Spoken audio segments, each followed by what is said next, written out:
We went for the switch on in December, and we've been told that quite often children don't respond at the first switch on and the testing.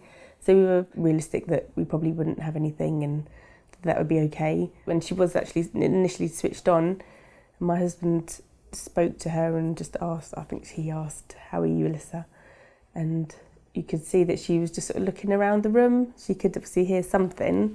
She didn't know what it was or where it was coming from, but you could just see that her eyes kind of flickered a little bit and she was trying to search for something. So we saw a little reaction, first of all, and then it took a long time, I'd say probably, I think maybe a couple of weeks for her to kind of start making some sounds. And just slowly then over time, she started to say little words. I think uh-oh was the first one that she started saying, and ta. And then she started saying and da.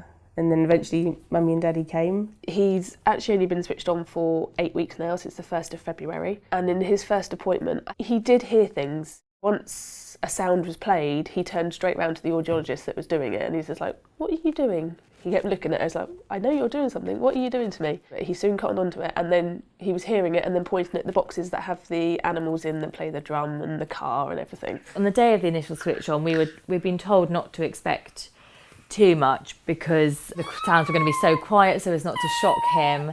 And we were also told sometimes no reaction is better, because if there's a big reaction and they're startled, that could be unsettling for them.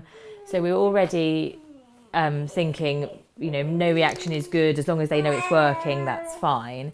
And so Ted was sitting in the high chair, and the audiologist was talking through what he'll be hearing, some beeps now, and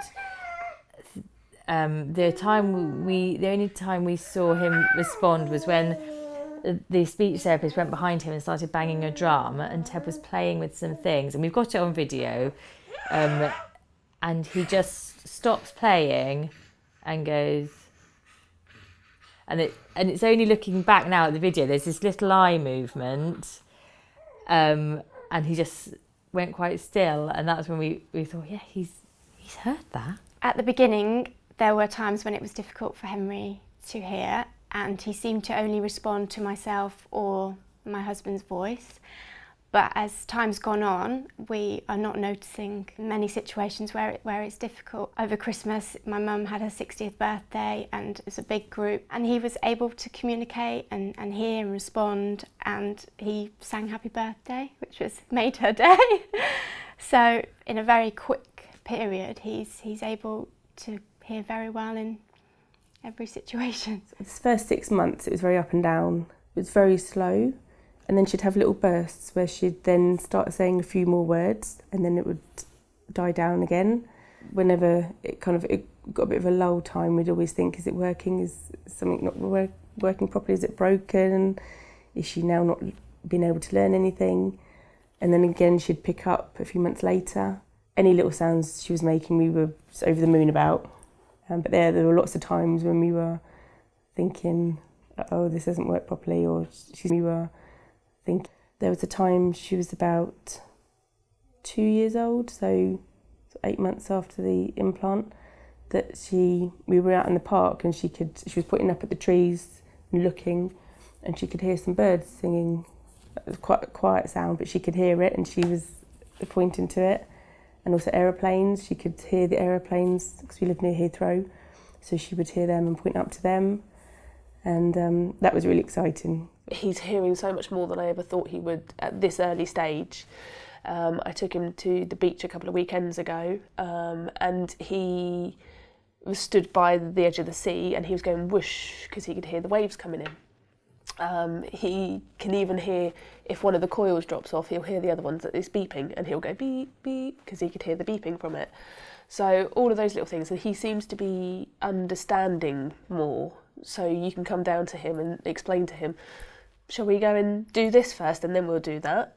And he'll understand it a little bit more. He's starting to take that on board. After the switch on, and then we went back to the implant centre a week after, and then a couple of weeks after that, and then a month, and he had lots of tunings, And I don't quite know when things went from him just hearing, first of all we knew he was just hearing noise, and then when it started changing from noise to hearing specific sounds differently. We did a lot of work at home with every time we thought he reacted to a sound, taking him to the doorbell, taking him to the telephone, so he could relate what the sound he was hearing was. He's now been switched on a year, and I think his mapping is very nearly finished. So it has been taken about a year to get to his final map.